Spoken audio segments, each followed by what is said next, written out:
Ситуацію на фронті зараз патова чи наступ триватиме? Що ви плануєте? Новий контрнаступ разом з нашим військом? Так, ні. Коротка відповідь від вас. Це війна, я не можу казати, що я планую, що ми будемо робити.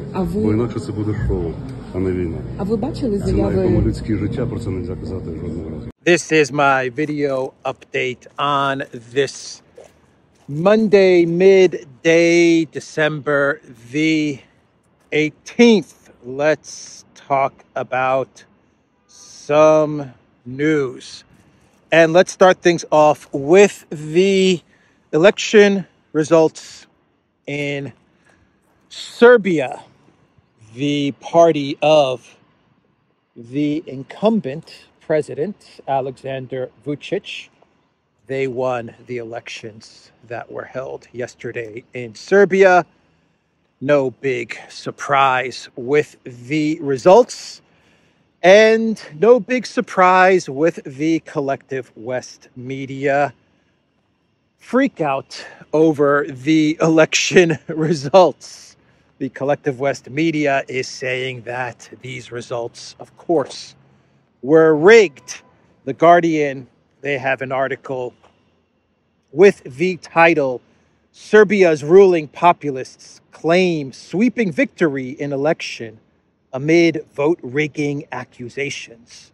Serbia Against Violence Opposition Coalition says it will use all available democratic means to dispute election results. So is this Serbia Against Violence Opposition Coalition? Is this another like umbrella coalition that the European Union and the collective West like to put together in order to try and remove an incumbent party, like what they did in the Czech Republic or what they tried to do in Hungary, where they cobbled together 3, 4, 5 opposition parties, put them together under one umbrella in order to get enough support so that they can remove an incumbent leader that isn't 100% on board with the globalist policies. Is that what this Serbia Against Violence Opposition Coalition is about? Let me know, people in Serbia, if that is indeed the case. Because Vučić, he is definitely not 100% on board with the collective West, but he's also not 100% on board with Russia and BRICS either. Vučić is a middle-of-the-road type of guy. He walks that tightrope between the collective West and BRICS, China, Russia. That's Vučić. And the problem is that if you're not 100% on board with the collective West, well, then you have to go. That is the policy of the globalists and the collective West. They demand 100% compliance, not 99%, not 75%, and definitely not 50%. So that was the result of the elections that took place in Serbia. Just to give you an example of the globalist demand for 100% compliance, let's take a look at Hungary and the renewed calls from the European Union to revoke Hungary's voting rights. This is 2 days after Orban stepped aside, left the room to get a cup of coffee, and stepped aside so as to not go against the vote for accession talks with Ukraine. So after Orban told the European Union, look, you know where I stand with this Ukraine thing, but I'm not going to get in your way. I'll leave the room. I'll let you guys vote, and we'll leave it there. After Orban did this, after he graciously did this, the EU, instead of saying, thank you, Victor, that was pretty cool what you did. Look, we know you don't agree with accession talks for Ukraine, but at least you didn't get in our way. No, no, no. The EU did not say that to Hungary or to Viktor Orban. Instead, what they said 2 days after the vote, they said, you know what? We need to revoke your voting rights in the European Union. 100% compliance. That is what the EU, that is what the globalists, that is what the collective West demands. So that's an interesting development with regards to Orban and the European Union.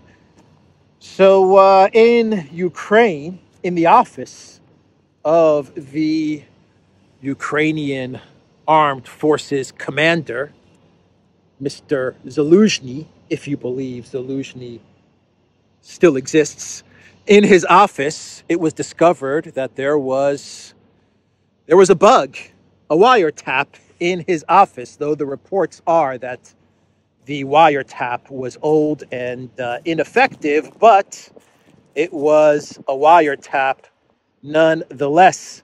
In Valery Zaluzhny's office, the commander-in-chief of the Ukrainian Armed Forces, a wiretap device was found. The recording device has not been traced to the source due to the electronics in it, according to RBC Ukraine. So who could have put this bug in the office, this ineffective bug in the office of the man who masterminded the Nord Stream pipeline sabotage, according to Collective West media? Who could be behind this wiretap? Is it the CIA? Is it the European Union? Is it Zelensky or Budanov? Who is behind this wiretap of the office of Valery Zaluzhny? We may never know, but most people believe that we're looking at Zelensky and the SBU and perhaps even Budanov, the android AI robot known as Budanov. They want to hear what secret strategies Zaluzhny is cooking up. Is he going to launch a second super duper counteroffensive? Zelensky wants to know. So that was interesting news. A wiretap in Zaluzhny's office. Maybe it was the Obama group. Obama has some experience wiretapping people. Maybe it was Obama. Who knows? But Budanov, he was at a conference, at an event, talking about Ukraine military recruitment, and Budanov said that the recruitment, at least volunteer recruitment and mobilization, is not going too well. This is what Budanov told people in attendance at this event. Budanov backed the idea of continuing forced conscription into the country's armed forces, claiming it was the only way to maintain its numbers. It is impossible to escape mobilization, Budanov stated. There are currently 1.1 million people in the Ukrainian armed forces. No recruiting can cover such volumes. We don't have that many people willing to do anything, actually. I'm not even talking about fighting, Budanov added, admitting that most of Ukrainians prefer to cheer this country's troops away from the front line. The majority of our people, despite everyone shouting, I am Ukrainian, Ukrainian above all, have not realized themselves as citizens of Ukraine.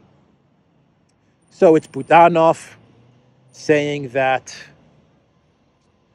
from this point going forward, Ukraine is going to replenish its 1.1 million strong army. According to Budanov, it's going to replenish it via forced conscription and mobilization.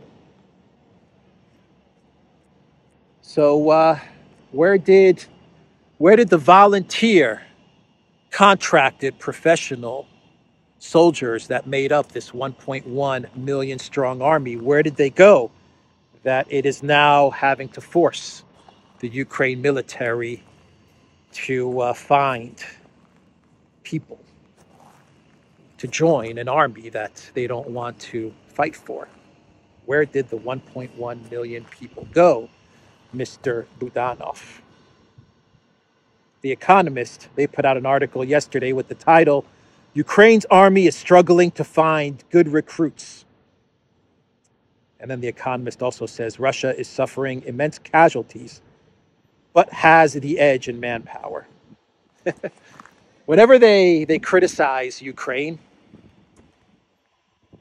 doesn't have enough troops, or Ukraine can't find enough good troops, they're struggling to find good recruits.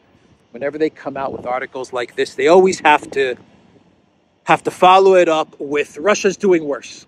But Russia's doing worse. Always. They always have to do this.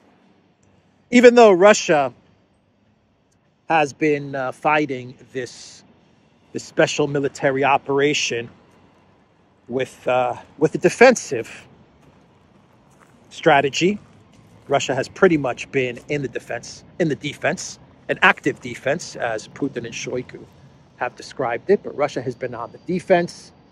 They've allowed Ukraine to be on the offense, but Russia is suffering more casualties. How exactly does that work? Usually, it's the army that's on the offensive that will suffer more casualties, and everyone has admitted that Russia, from the very beginning of the conflict up until today, Russia has had a 5-1, 7-1. Some people estimate a 10-1 advantage in weapons, artillery, ammunition. But yet, somehow, Russia is suffering more casualties, immense casualties, according to The Economist. How exactly does that work? Don't know, don't care, as the critical drinker says. Don't know, don't care. Just believe our narrative. So that is the article from The Economist. And school is out, or there's a break. There's a lunchtime break at this school. So another article that came out yesterday was via the New York Times. And the New York Times put out an article with the title, How Putin Turned the Western Boycott into a Bonanza. If companies want to leave Russia, the president is setting the terms in ways that benefit his government, his elites, and his war. How dare the Putin set the terms for foreign companies that have been ordered to sanction Russia and to leave Russia? How dare the Putin set the terms for foreign companies to leave the country that he is president of? How dare he do that? Who does Putin think he is? Who does the Putin think he is? The president of Russia? So basically this article, first of all, this article is admitting that the Putin outsmarted the collective West. That is what this article is basically admitting. The plan, the article, it's a pretty long article actually, but basically the article says the plan was for Western companies, these very big multinational, recognizable brands, these companies that were operating in Russia, like Starbucks or Carlsberg, Heineken. These brands, once the SMO started, these brands were going to leave Russia, and they were going to close down their shops or their factories, and that was it. They were gonna leave things like that. They were going to close down their factories, and they were not going to operate in Russia, and that was going to be the plan. What the New York Times doesn't tell you is that what the collectivist West wanted and what many of these businesses thought was going to happen in the first few months of this conflict. They thought that this shutdown of operations was going to last just a couple of months. People would get out onto the streets. Workers would be very upset that were working for these companies. And they would force a regime change in Russia, along with all the other sanctions. And then the companies, after 2-3 months, they would be able to pick up their operations where they had left them off, probably in a much better position because they would be inside of Russia with a new government that was 100% compliant to the collective West. So those companies would be able to pillage and plunder a whole lot of money and resources from Russia. That's what the New York Times article doesn't tell you. But the plan was in the first couple of months that the companies would just stop their operations. And they thought that Russia was not going to do anything about that.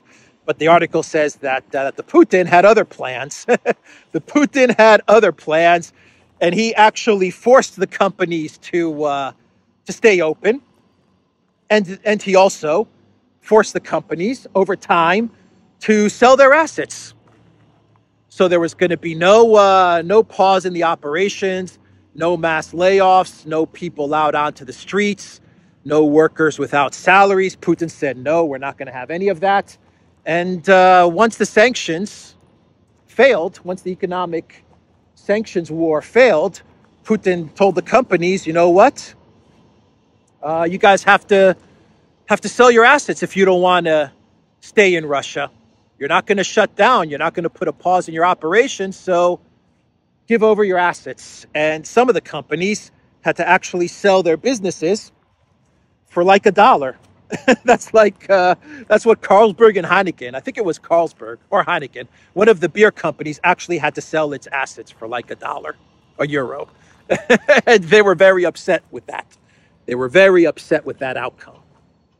And then the New York Times said that they've done this huge investigation, and they found out that many of the companies that had their assets confiscated by the Putin government, that the companies went to people associated with the Putin administration. And they say this is one big corruption scandal. Whatever, bro. You know, the companies, you guys had a position in Russia. You spent decades building a business and building operations in Russia. And the Biden White House, they convinced you to stop your operations. And you thought that after a few months, the Putin government would collapse and you could restart your operations in a better position being inside of Russia. And it didn't work out like you thought it was going to work out. And so the Russian government basically told you, either you stay in Russia and you continue your business, or you leave. And as you leave, we're going to take your assets for whatever price we think is fair.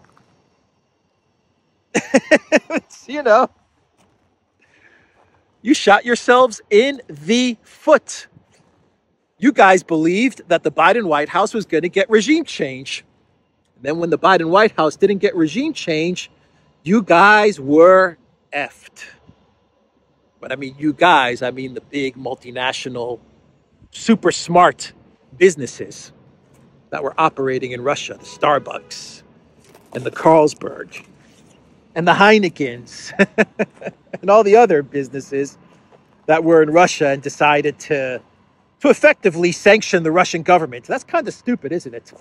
You're operating inside of Russia and you decide to stop your operations, which is a kind of sanctioning of the Russian government. What did you expect the Putin to do? Anyway, that's the basic summary of this article. It's really interesting that the New York Times can do this huge investigation into these companies and how Putin took their assets, and they've traced the shell companies that these assets went to. And according to the New York Times, the money that's traced the shell companies, when they traced who owned them, it leads back to Putin's inner circle. It's interesting how they can do this investigation when it comes to Russia, but when it comes to Hunter Biden, we have no idea what Hunter Biden's companies were doing or where that money was going. It's funny how that works, isn't it?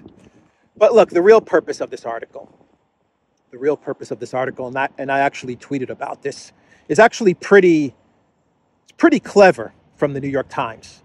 The real purpose is to build the narrative for an eventual theft of the 300 billion in Russian frozen assets that the G7, the US, and the EU wants to get their hands on.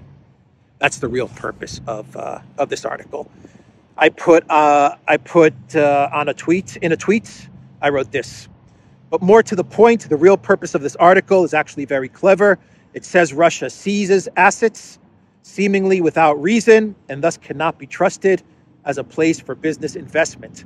By creating this Putin corrupt Russia steals assets narrative, the New York Times is providing cover for the inevitable US-EU theft of the $300 billion in frozen Russian assets. Yeah, this is like future projection creation, right?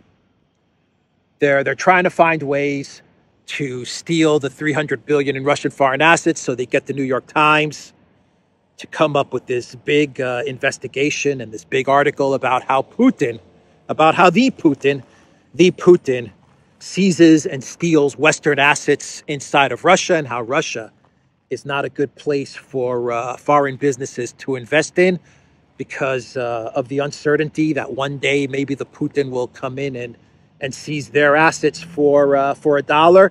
And so they build this narrative about Russia because they're about to do exactly what they're accusing Russia of. They're about to do it to the 300 billion in Russian frozen assets. That's what this article is about. That's all this article is about. Preparing the narrative for the eventual theft of 300 billion in Russian frozen assets. So remember when Germany stole Russian assets? I'm not talking about the 300 billion in Russian frozen assets, but I'm talking about the time in June 2022 when Germany stole Gazprom's German subsidiaries. Actually, that was in April of 2022. Remember that?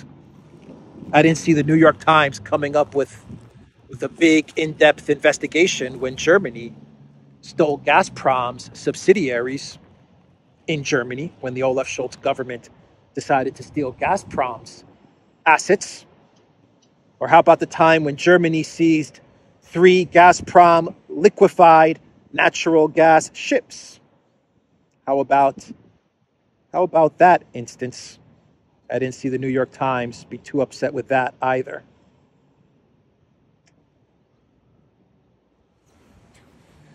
The international rules-based order.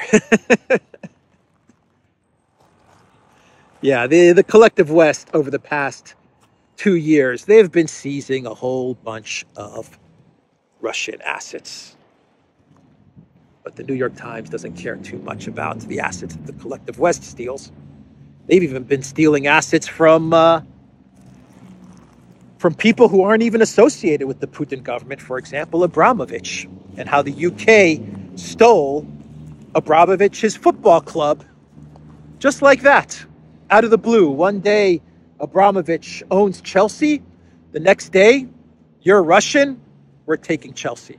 We've seen the collective West steal assets from individuals simply because they are Russian, for no other reason other than the fact that they're Russian. So the New York Times wasn't too upset about that. Oh boy. Anyway, let's move on and talk about how the former Ukraine ambassador to the UK is saying that there are plans in the UK government to put boots on the ground in Ukraine if things continue to go badly in Project Ukraine, in this conflict in Ukraine. UK is contemplating sending troops to Ukraine. Ex-ambassador, Britain's military is making contingency plans for deployments to the battlefront, Kiev's top diplomat in London has claimed. Despite public opposition, the UK government would directly join the fight in Ukraine if there is a catastrophic development of the war, such as the continuation of the occupation. Ex-diplomat Vadim Prystaiko said on Friday in an interview with the Ukrainian branch of U.S. state-run broadcaster Radio Free Europe, Radio Liberty. The possibility of military deployments to Ukraine is a well-kept secret among Kiev's Western allies, Prystaiko said. No one will ever admit it, especially politicians. Every time they ask, they will say, no, no, no way. Come on. We'd rather give them everything they need. However, Prystaiko added, British officers are making plans for the worst circumstances, dire enough to prompt elected leaders to order a direct military intervention in the former Soviet Republic. In reality, the military is making calculations that, God forbid, they will have to use armed forces. That's why the military and diplomats are there, to plan for the future. So look, there's no way that the UK will send military forces to Ukraine unless they're ordered to by the United States of America. There is no way that the UK will get involved in Ukraine unless the US orders them to get involved in Ukraine. It's that simple. Are they making plans, contingency plans, in case things go really, really bad for the Zelensky regime, and things are going really, really bad for the Zelensky regime? Are they making plans for boots on the ground, UK, US, NATO? Absolutely. Absolutely they are. But will they actually do it? I don't know. We are approaching that time where we will find out if the collective West will indeed put boots on the ground in Ukraine. I don't think so, but I could be wrong. I believe that if NATO thought they could defeat Russia, they would have put boots on the ground by now. But NATO knows that they cannot defeat Russia, and that is why they prefer to have their strongest, their most powerful proxy army, which is the Ukraine military, fight the Russian military. That's my belief. If they thought they could defeat Russia, they would have done it by now. Instead, they prefer to have the Ukraine military do the fighting. And the Ukraine military is the strongest, most powerful, or was the strongest, most powerful NATO military in Europe, without a doubt. No EU, no European NATO country in Europe comes even close to matching what the Ukraine military was given by NATO. Anyway, Peter Szijjártó, the foreign minister for Hungary, he was asked about his thoughts as to whether Russia, once they defeat Ukraine, would attack NATO. And Peter Szijjártó said, I don't think so. I don't think that anyone, not only Russia, would risk any attack against any NATO member state, Szijjártó stressed. When pressed on why the Baltic states and Poland disagree, the minister explained that some countries have different histories and different geographic locations. I don't know what would be my position if I was in the geographic location of the Baltics or Poland, he said, noting that Hungary has always respected their position and never tried to challenge it. So Peter Sciarto, his logic is that no one would dare attack NATO because NATO is the most powerful alliance military in the world, and so there's no chance that Russia would attack NATO. That's his thinking. My thinking is that if NATO thought they could beat Russia, they would have already been in Ukraine, but NATO understands that they cannot defeat Russia, and that's why they're not in Ukraine. Putin said that Russia has no plans to attack NATO member states because Russia has no interest in attacking NATO member states. It's that simple. We have no interest in attacking NATO, Putin said. Why would we? There's no reason to. So that's what Putin said. Russia would defeat NATO if it came to a conflict. God forbid, but if it came to a conflict, I think it's pretty clear now that Russia would defeat NATO.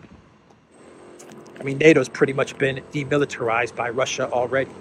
But it's interesting how whenever this topic gets brought up, everyone always talks about the Baltics or Poland, and they bring up the history of the Baltic nations and Poland. And it's understandable that the Baltic nations and Poland, given their history, would be concerned about Russia. I was going to say Soviet Union, but you see the Soviet Union doesn't exist anymore. And so I don't understand why they're concerned about Russia, but I understand that there is a lingering concern given the history of the Soviet Union. Anyway, everyone always brings up this history of the Baltic nations and Poland. And that is why they're so concerned about the Putin and the Putin's Soviet Union imperialistic plans. But no one ever takes into consideration Russia's history. How do the Russians feel about having German tanks fighting their military? No one ever asks that question. It's always about the history of the NATO member states and how they get freaked out given their history. Well, what about how Russia sees things and how the Russian people feel about having German tanks in their historic lands? Let's, should I do a clown world? Or should I read a statement from Slovakia's leader, Mr. Fico? Okay, Mr. Fico, he put out a statement on Facebook connected to the European Union, and he said, if we can't tell the truth at Brussels, that, for example, anti-Russian sanctions didn't work, that further destruction of Ukraine and killing Ukrainians is going nowhere, that the fanatic implementation of the Green Deal is killing our economies, that 20,000 casualties in the Gaza Strip cannot be overlooked just because Israel causes them. We are on a slippery slope that can be not only politically but also economically destructive for Europe. That is what Fico posted on Facebook. Basically, what Fico posted on Facebook is that whatever I tell the European Union officials, they just don't listen. That's basically what he's saying. Russian sanctions, they're not working, guys. They're not working. But the European Union officials are just like, I can't hear you. I can't hear you. I can't hear you. Like a bunch of children. Guys, the Green Deal, this whole green stuff is killing our economies. I can't hear you. I can't hear you. Oh, boy. All right, let's do a clown world, and we'll wrap this up. Let's see here. So there's an Instagram photo going around, which I can't confirm. I mean, it's an Instagram photo, but I can't confirm this story, even though I believe it's accurate, but I always have to say I can't confirm the accuracy of this story. But according to various reports, these Instagram photos of a lovely couple enjoying themselves in the Dominican Republic is actually a Ukraine military recruiter. And this Ukraine military recruiter, according to the reports, once again, I can't confirm this, according to the reports, spent $8,000 plus on a vacation in the Dominican Republic. So that's what various people are saying on various journalists and various publications are saying on Twitter and Telegram, that this Ukraine military recruiter, once he had some time off and was able to take a holiday, took his girlfriend to the Dominican Republic, which would be a very expensive holiday when you think about it, traveling from Ukraine to the Dominican Republic. That would be a pretty costly trip. I would say $8,000 if you stay in the Dominican Republic for, say, I don't know, a week or two at a nice resort. I would say that $8,000 is pretty accurate.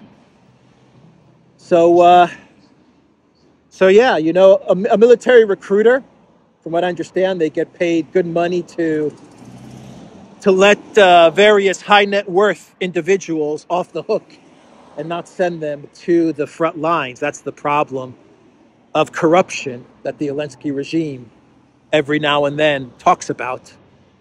And if you're a military recruiter and you've got all this money, I would say that the last thing you should do is leave the country, because that would look bad. That would look really bad.